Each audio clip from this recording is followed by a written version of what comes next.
భక్తి అంటే ఏమిటి? ధైర్యం అంటే ఏమిటి? భగవంతునిపై నమ్మకం ఉంటే ఎంతటి ప్రమాదానైనా జయించగలమా? ఈ ప్రశ్నలకు సమాధానం చెప్పే ఒక బాలుడి కథ. శివునిపై తనకున్న అపారమైన అచంచలమైన విశ్వాసంతో మరణాన్ని జయించిన భక్త మార్కండేయుడి కథ.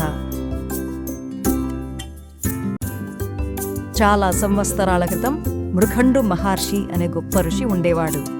ఆయన భార్య పేరు మారుద్వతి. వాళ్ళిద్దరూ మంచి మనసున్నవాళ్ళు, గొప్ప శివభక్తులు. వారికి పిల్లలు లేరు. వారు శివుడిని భక్తితో నిత్యం పూజించేవారు. చాలా సంవత్సరాలు గడిచాయి. అయినా ఆ ముని దంపతులకు సంతానం కలగలేదు.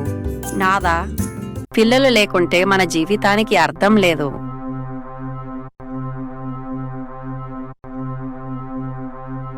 దేవి, ఆ మహాశివుడు ఇంకా మన ప్రార్థనలతో సంతోషించలేదు. వారు భక్తి శ్రద్ధలతో శివుని పూజించేవారు. ఆ దంపతుల దీక్షకు మెచ్చిన శివుడు ఒకనాడు వారి ముందు ప్రత్యక్షమయ్యాడు. ఋషి దంపతులు తమ ముందు శివుడిని చూచి, హర హర మహాదేవ శంభో శంకర, చాలా సంతోషించి ఆయనకు నమస్కారం చేస్తారు. వారి భక్తికి శివుడు చాలా సంతోషిస్తాడు. శివుడు ఆ దంపతులను పరీక్షించతలిచాడు. ఓం నమః శివాయ. మీ భక్తి శ్రద్ధలకు నేను ప్రసన్నుడనయ్యాను. భక్త, ఏమి నీ కోరిక? శంకర, నువ్వు సర్వజ్ఞుడివి. మేము దేని కోరుకుంటున్నామో నీకు తెలియదా? మీకు ఒక వరం ఇస్తాను. మహాభక్తుడైన తెలివైన కొడుకు, కాని అతని ఆయువు కేవలం 16 సంవత్సరాలు మాత్రమే. లేదా దీర్ఘకాలం బ్రతికి కొడుకు, కాని జ్ఞానం ఉండదు.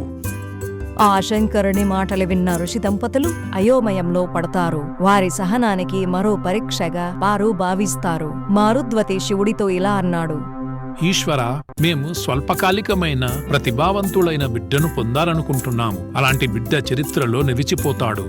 తదాస్తు. ఓం నమః శివాయ. 1 సంవత్సరం తర్వాత మారుద్వతి ఒక అబ్బాయికి జన్మనిచ్చింది.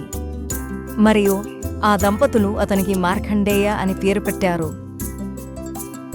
అతను శంకర వర ప్రసాదము కాబట్టి వేదాలు మరియు ఉపనిషత్తులను సులభంగా నేర్చుకోగలిగాడు. అతను తన తల్లిదండ్రుల పట్ల గౌరవము కలిగి వారికి విధేయుడై ఉండేవాడు. బాల్యం నుండే మార్కండేయుడు కూడా గొప్ప శివభక్తుడయ్యాడు. ఇలా 15 సంవత్సరాల సమయం గడిచింది. ఋషి దంపతులకు శివుని మాటలు గుర్తుకు వచ్చాయి. వాళ్ళ మనసులో దిగులు మొదలయ్యింది. తన తల్లిదండ్రులు దిగులుగా ఉండటాన్ని చూసిన మార్కండేయుడు ఇలా అడిగాడు, అమ్మా, పితృదేవా, ఎందుకు మీరు ఇంత విచారంగా కనిపిస్తున్నారు? నేనేదైనా తప్పు చేశానా? లేదా మీ మాటలను వినలేదా? తండ్రి, ఏమిటి? దయచేసి మీ దుఃఖానికి కారణం తెలియచేయండి. ఆ దంపతులు ఒకరినొకరు చూచుకుని తమ బిడ్డతో మొత్తం పరిస్థితి వివరించారు. అయ్యో నాయనా, నిజానికి నీలాంటి కొడుకు ఉన్నందుకు మాకు గర్వంగా ఉంది. కాని ఇది శివ సంకల్పం. నీకు అల్ప ఆయుష్నిచ్చాడు ఆ శంకరుడు.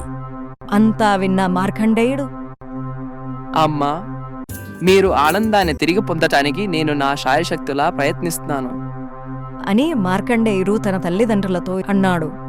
నీ మాటలు వింటూ ఉంటే మా మనసు సంతోషంగా ఉంది నాయనా. నీకు ఈ జీవితాన్ని ఇచ్చిన ఆ శంకరుడు నీవు దీర్ఘకాలం జీవించాలని ఖచ్చితంగా నిన్ను ఆశీర్వదిస్తాడు. నీవే ఆ శంకరుని ప్రసన్నము చేసుకుని మీ తలరాతను మార్చుకోవాలి. వెళ్ళు నాయనా. మృకండు విచారకరమైన స్వరముతో అన్నాడు, పితృదేవా, నా గురించి మీరు చింతించకండి. నేను ఎక్కువ కాలం జీవించాలని శంకరుడిని ప్రార్థిస్తాను. నాకు ఈ జీవితాన్ని ఇచ్చినవాడు నన్ను ఎక్కువ కాలం జీవించాలని దీవించడా? కొడుకు మాటలు విని ఆ దంపతులు కన్నీళ్లు పెట్టుకున్నారు. తదాస్తు. తన స్వల్ప జీవితానికి భయపడలేదు, నిరుత్సాహపడలేదు. తన ఆయుష్ పెంచుకుంటే తన తల్లిదండ్రుల ముఖంలో ఆనందం చూడవచ్చునని అనుకుని శివుని దర్శించుకోవటానికి తపస్సు చేయ నిర్ణయించుకున్నాడు. ఆ విధంగా మార్కండేయుడు ప్రతిరోజు లింగ రూపంలో శివుడిని పూజించడం ప్రారంభించాడు. అతను పగలు రాత్రి శివ పంచాక్షరి మంత్రం, మృత్యుంజయ మంత్రం జపిస్తూ గడిపాడు. చివరికి మార్కండేయుడు మరణించే రోజు దగ్గర వచ్చింది. ఆ రోజున అకస్మాత్తుగా ఆకాశం నల్లగా మేఘావృతమైపోయింది. మెరుపులు ఉరుములు పడ్డాయి. అకస్మాత్తుగా యమదూతలు భూమిపైకి దిగి వచ్చి మార్కండేయుడి ముందు కనిపించారు. వారు కళ్ళు మూసుకుని శివుడిని పూజిస్తూ కూర్చున్న మార్కండేయుడి ప్రాణాన్ని తీయడానికి వచ్చారు. వారు అతనిని సమీపించేటప్పుడు మార్కండేయుడి నుండి వెలువడే తేజస్సు వారిని అడ్డుకుంది. వారు ప్రతిసారి అతని దగ్గరికి వెళ్ళటానికి ప్రయత్నించినా విఫలమయ్యారు. వారు యమలోకానికి తిరిగి వచ్చి, జయము జయము ప్రభు, మేము మార్కండేయుడు దగ్గరికి వెళ్ళలేకపోతున్నాము. అతని దగ్గరికి వెళ్ళగానే అతని నుంచి ఏదో ఒక వింత తేజస్సు మమ్మల్ని అడ్డుకుంటుంది. కోపోద్రిక్తుడైన యముడు, ఏమి సరే, మేమే స్వయంగా వెళ్ళెదము. మార్కండేయుడి ప్రాణాన్ని తీయటానికి స్వయంగా వెళ్లాలని నిర్ణయించుకున్నాడు. యముడు భూమిపైకి దిగి మార్కండేయుడిని సమీపించటానికి ప్రయత్నించాడు. యముడు కూడా చేయలేకపోవడంతో యముడు ఆశ్చర్యపోయాడు. మార్కండేయుడు శివుడిని పూజించడం ద్వారా శక్తివంతుడయ్యాడు. అప్పుడు యముడు మార్కండేయుడిని శివలింగాన్ని వదిలి బయటకి రమ్మని పదే పదే అడిగాడు. మార్కండేయ, ఈ భూమిపై నీ సమయము ముగిసింది. రా నాతో పాటు యమలోకానికి. మార్కండేయ, నిన్నే ఆ శివలింగాన్ని వీడి వదిలిరా.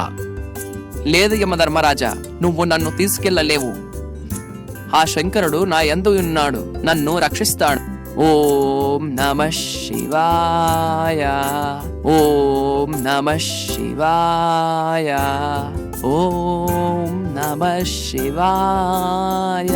ప్రతిసారి మార్కండేయుడు నిరాకరిస్తూ వచ్చాడు. కోపోద్రిక్తులైన యముడు చివరికి మార్కండేయుడిని బంధించడానికి తన పాశం విసిరాడు.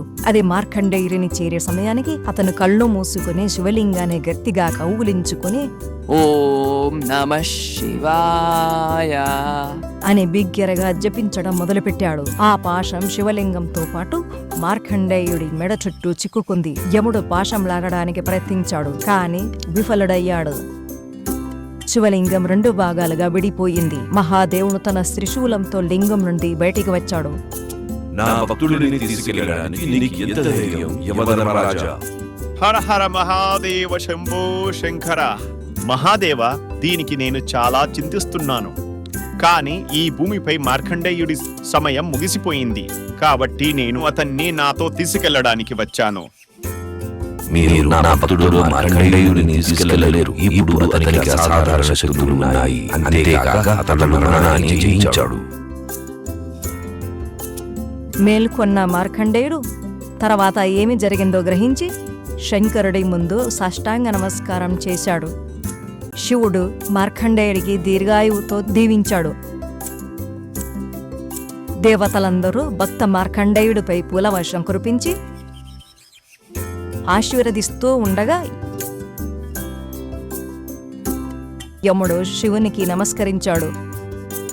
ఆ విధంగా మార్కండేయుడు తన దృఢమైన భక్తితో మరి శివునిపై అచంచలమైన విశ్వాసంతో మరణాన్ని జయించగలిగాడు. మార్కండేయుడు సంతోషంగా తల్లిదండ్రుల వద్దకు తిరిగి వచ్చి చాలా కాలం జీవించాడు.